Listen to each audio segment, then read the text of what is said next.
Hola, hola, ¿cómo estás? Bienvenido, bienvenida. Gracias por acompañarme. Soy Jorge para todas mis redes sociales. ¿Qué crees? Adelanté mi plática de la siguiente semana porque la siguiente semana se me va a complicar hacerla. Entonces decidí de una vez avanzarle. Quedamos que la siguiente plática era sobre el joven Dostoyevsky. Ok, Jorge, pero tú nada más hablabas de temas de la mirada sistémica, de constelaciones. ¿Qué pasó? Ahorita ya te pones a hablar de cine, de música, de películas. Bueno, pues es que hay que hablar de todo. Sí, y muchas de las cosas que comparto, pues son las cosas que tengo en mi cabeza y que sé que son interesantes y que sé que a mucha gente le pueden gustar o interesar o se pueden animar a ir a YouTube a ver La infancia de Iván en 4K, subtitulada al español y gratis. Ahorita que, pues es muy raro o no es tan común que salgan buenas películas, pues hay muchas películas del siglo pasado que deberíamos de ver todos, ¿no? Entonces, pues hoy vamos a hablar de Dostoyevsky porque así como dije que iba a hablar de las 7 películas de Tarkovsky, también dije que iba yo a hablar de las novelas de Dostoyevsky. Son varias, son más de una decena, pero no voy a ir dedicándole una plática a cada novela, ¿no? Vamos a ir agrupando por épocas, por periodos, por ejemplo, los hermanos Karamazov y Crimen y Castigo, pues sí se merecen su plática porque son grandes novelas de la literatura universal. ¿Sale? Entonces vamos a comenzar. Vamos a empezar con Dostoyevsky, el joven Dostoyevsky. Sí, él pues no empezó siendo un genio, pero empezó así como Tarkovsky con La infancia de Iván.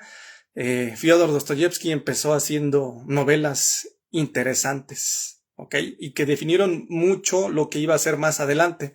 Cómo llegó a Memorias del subsuelo, cómo llegó a Crimen y Castigo, cómo llegó a los hermanos Karamazov, ¿ok? Muy bien, empezamos con esto. En 1845, un joven de 24 años entrega su primer manuscrito a un poeta consagrado y se va a dormir. Al despertar es un escritor célebre. La novela Pobres Gentes le abrió las puertas del éxito, pero el camino a esa gloria fue muy complejo y hoy vas a conocer qué vivió Dostoyevsky durante toda esa época, ¿sí? Mientras hizo Pobres Gentes y lo que siguió después. Acuérdate, mirada arquetípica, neurocientífica y sistémica. ¿Ok?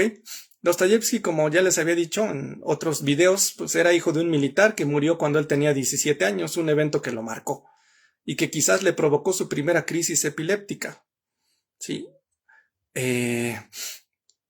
La publicación de Pobres Gentes fue un acontecimiento. El influyente crítico literario Vissarion Belinsky lo declaró el nuevo Gogol de su generación, para que se den una idea. ¿Ok? Gogol ya era un escritor consagrado en esa época en Rusia. ¿Ok? Sin este reconocimiento temprano, quizás no habría soportado el exilio que le esperaba, porque a Dostoyevsky lo exiliaron y estuvo a punto de ser fusilado y le pasaron muchas cosas en su vida. ¿Ok? Entonces, comenzamos.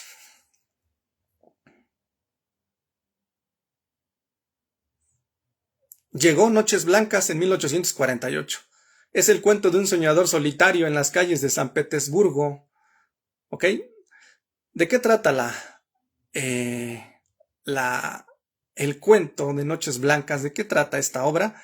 Bueno, un joven solitario camina por los canales de San Petersburgo hablando con una chica llamada Nastenka.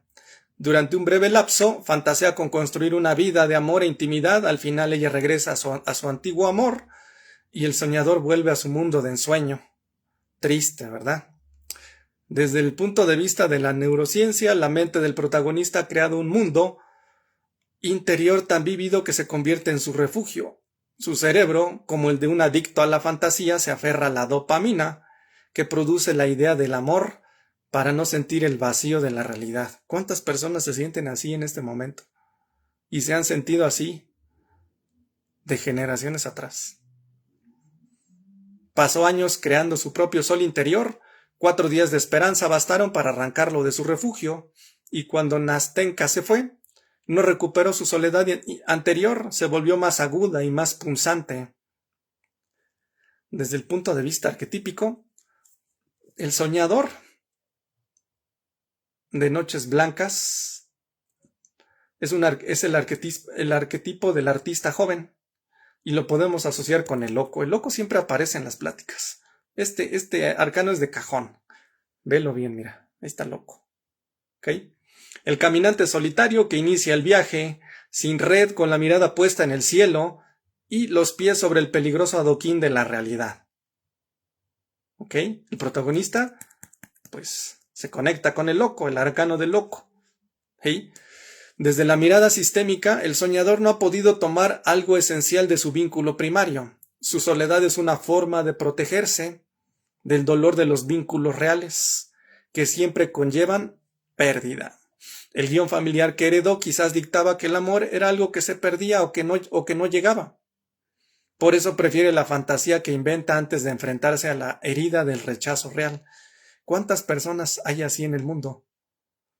Y hay hasta canciones, ¿no? Yo no nací para amar, nadie nació para mí, de Juan Gabriel, y en todos los idiomas hay canciones de amor y desamor, amor tóxico, infidelidades, rompimientos, eventos dolorosos asociados a el estatus sentimental, ¿no? Bueno, pues también tiene un trasfondo de cómo fueron los hombres y mujeres de tu sistema, ¿no? Porque así es como te acabas comportando y a veces imitándolos. ¿Ok? Esa es Noches Blancas.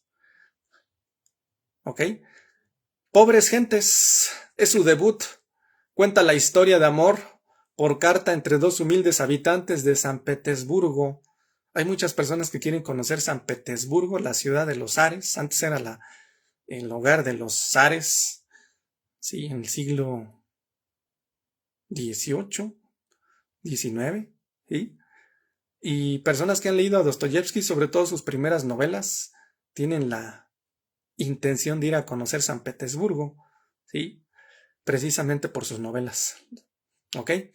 Bueno, ¿de qué trata la obra? Pobres Gentes. Un viejo copista de bajos fondos, Makar, escribe cartas a una joven costurera para expresarle su amor platónico y preocupación por ella. A través de su correspondencia se revela la dignidad herida de los pobres y la ternura que florece incluso en la miseria. A través de la neurociencia podemos ver que en las cartas Dostoyevsky nos muestra su increíble capacidad para simular otra conciencia. Su cerebro de 24 años ya era capaz de encarnar la voz y el sentir de los demás. La obra es un prodigio de lo que hoy llamamos la teoría de la mente, la habilidad para intuir lo que el otro siente. Desde la mirada arquetípica del tarot, la compasión que late en Pobres Gentes la encontramos en la estrella, el arcano 17 del tarot, en su forma más primigenia. Esta fuente inagotable de esperanza y ternura que brota desde el fango de la pobreza. ¿Sí? Esto de escribir cartas me recuerda al anime de Violet Evergarden, que de hecho hablé de él en enero, creo que fue la primera plática, porque me gustó mucho ese anime, no lo había visto. ¿Sí? La Violet escribe cartas. ¿Sí? Y aquí en la novela pues, se trata de una persona que escribe cartas. ¿Ok? Desde la mirada sistémica, en el universo sistémico, para que un hijo pueda entregarse a los demás sin perderse, primero debe de tomar de sus padres. Makar cuida a Bárbara como quien cuida de una herida propia no sanada. Es un amor que busca llenar un vacío, que no sabe poner límites, porque carece de una estructura sólida y jerárquica que lo sostenga. ¿Cuántas personas están así hoy en el mundo? Que no vibran en el buen amor, que están desde el apego, el vacío, el dolor o la codependencia. Por eso Dostoyevsky hablaba de temas universales, que se siguen dando casi 200 años después en el mundo, en cualquier rincón. ¿Sale? En 1849 sale la novela de El pequeño héroe. Es una obra sobre el despertar de la infancia a la adultez y la inevitable pérdida de la inocencia. ¿De qué trata la obra? Un niño de 11 años en una hacienda experimenta un amor platónico por una dama casada. Observa el drama adulto que la rodea y para demostrar su heroísmo realiza una temeraria hazaña a caballo. Es un relato sobre la transición de la niñez al mundo adulto, agridulce y nostálgico. Contexto. Fue escrito en la fortaleza de San Pedro y San Pablo.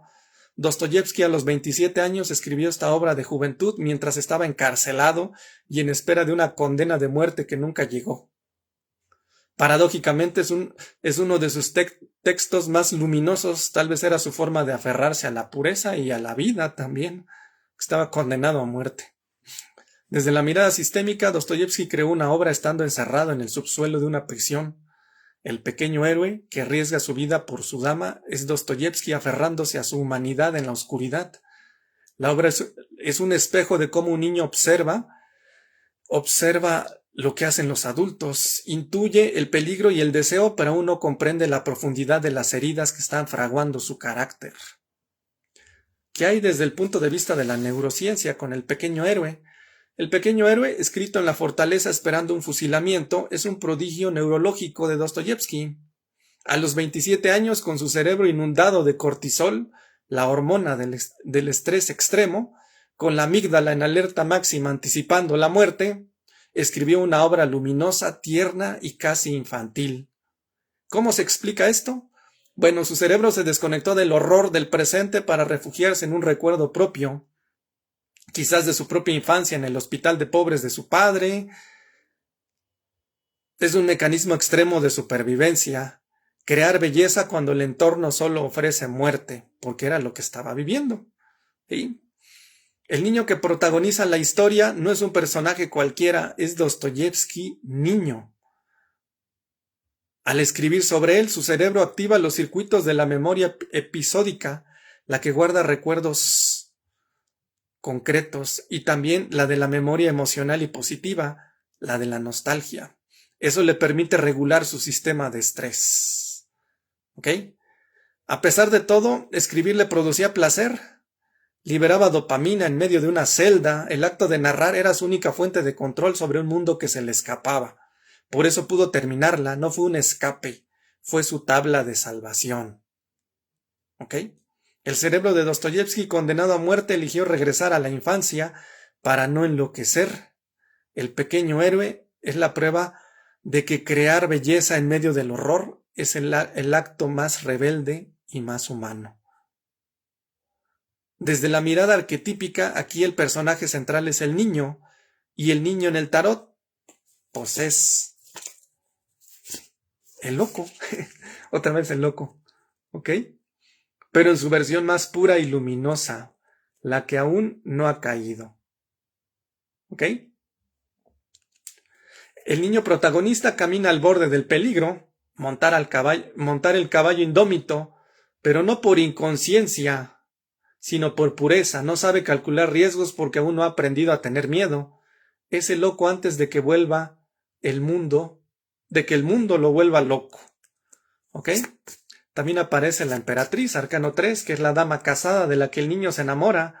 Representa la feminidad, la belleza, la nutrición, pero es una emperatriz inalcanzable. El niño la mira desde la distancia, pero se mira como se mira un cuadro, algo inalcanzable, algo platónico. Y el mundo, el arcano 21, la obra en su conjunto con su final agridulce, anticipa el ciclo que se cierra. El niño realiza su hazaña, demuestra su valor, pero no obtiene a la dama. No es un final feliz, es un final que sabe a pérdida de la inocencia. El pequeño héroe es el loco que aún no ha caído en el abismo, y Dostoyevski lo escribió desde el borde del suyo. ¿Sí? ¿Cuál es la mirada sistémica detrás de todo esto? Desde las constelaciones familiares, esta obra es fascinante porque Dostoyevski la escribió para sí mismo, no para otros. Un acto de lealtad hacia el niño que fue. En la celda de la muerte, Dostoyevski honra al niño que un día fue y le dice: no te olvido, tú exististe, tú fuiste valiente y yo desde este infierno te rescato. Eso es un movimiento sanador en cualquier sistema. Rescatar al excluido, en este caso su propia infancia. Fíjense cómo Dostoyevski estaba sanando a su niño interior en una de sus primeras novelas sin darse cuenta. ¿Sí? El caballo como metáfora del destino. El niño doma un caballo salvaje. Esa es la imagen del destino que se puede enfrentar. En constelaciones los ancestros nos transmiten mandatos que a veces sentimos como bestias indómitas. El pequeño héroe nos enseña que podemos montarlas, no sin miedo, pero podemos. Como Iván, de la infancia de Iván, que no tenía miedo a morir, porque ya no tenía nada que perder, ya no tenía familia. Todo el sistema de Dostoyevski estaba a punto de colapsar en ese entonces. Él escribía esto mientras afuera en la vida real se preparaba a su muerte. La obra es un gesto de reparación. Si no puedo salvar mi vida, al menos salvo mi alma infantil, y eso sistémicamente es poderosísimo. ¿Dostoyevski sabía que estaba haciendo esto? No. Por eso yo, que lo estoy analizando y lo comparto con ustedes, quiero que lo vean. Así puedes ir a leer El pequeño héroe y verlo desde otra perspectiva. ¿Ok? O comprar la novela digital, o ir a alguna librería y buscar si la tienen, o alguna de sus otras obras que acabo de hablar. Noches blancas, Pobres gentes. ¿Ok? Dostoyevski no escribió El pequeño héroe para sus lectores. Lo escribió para el niño que fue, para decirle: te veo, no te abandono, y aunque mueras, tú sobrevives en esta página. Estas 3 obras representan el tramo final de su juventud, justo antes del torbellino que lo transformaría para siempre.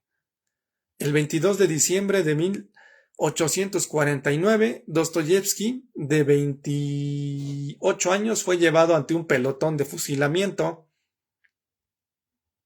Estuvo atado con los ojos vendados a 21 grados bajo cero, esperando la muerte. En el último instante sonó una corneta de retirada.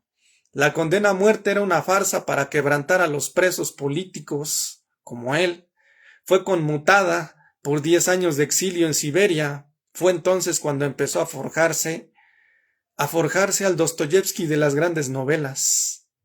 Pero antes hubo un Dostoyevski joven, que amaba la literatura y que creía en la redención por el arte. Fue el hombre que lloró al escribir, el que tuvo éxito y fue abandonado, el que se casó, enviudó y volvió a fracasar. Después de esta experiencia escribiría lo siguiente: si alguien me dijera que debía subir a una pirámide de soldados y predicar la verdad con la lengua seca por el hambre, lo haría. La inocencia de Noches blancas quedaría para siempre manchada por el frío de aquella mañana. Pero si no hubiera estado condenado a muerte, no hubiera sanado a su niño interior y no hubiera escrito El pequeño héroe o Pobres gentes. Sí, fíjense cómo todos los acontecimientos al final nos llevan a crecer y a mejorar cuando te das cuenta y cuando te haces consciente. ¿De acuerdo? Esta fue la primera etapa de Dostoyevski, el Dostoyevski joven, pero que ya empezaba a mostrar atisbos de genialidad. Pero todo eso era autobiográfico, todo eso no eran dramas de su cabeza, eran cosas que él estaba viviendo.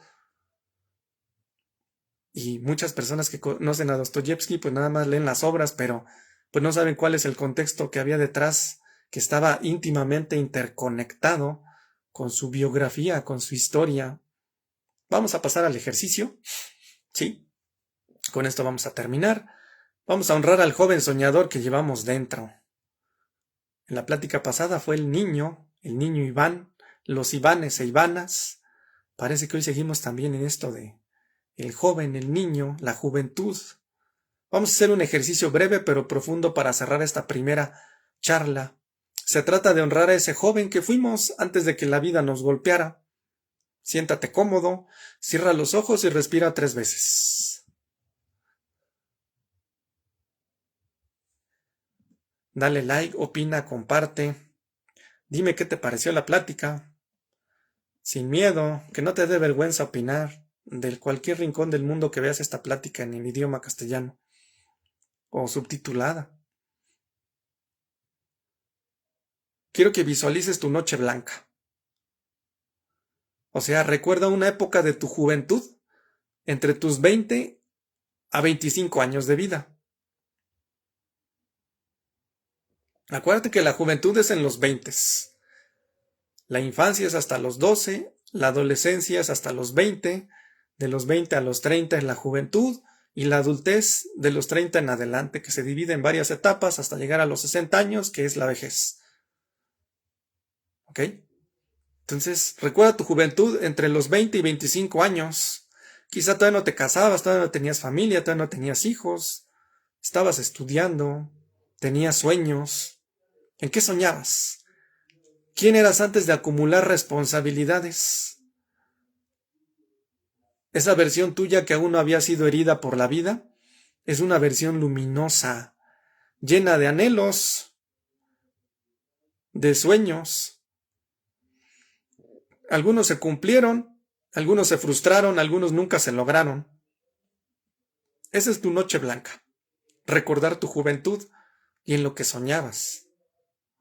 Ahora vas a conectar con tu pobre gente, o sea, vas a reconocer la compasión que ya habitaba en tu interior en aquella época.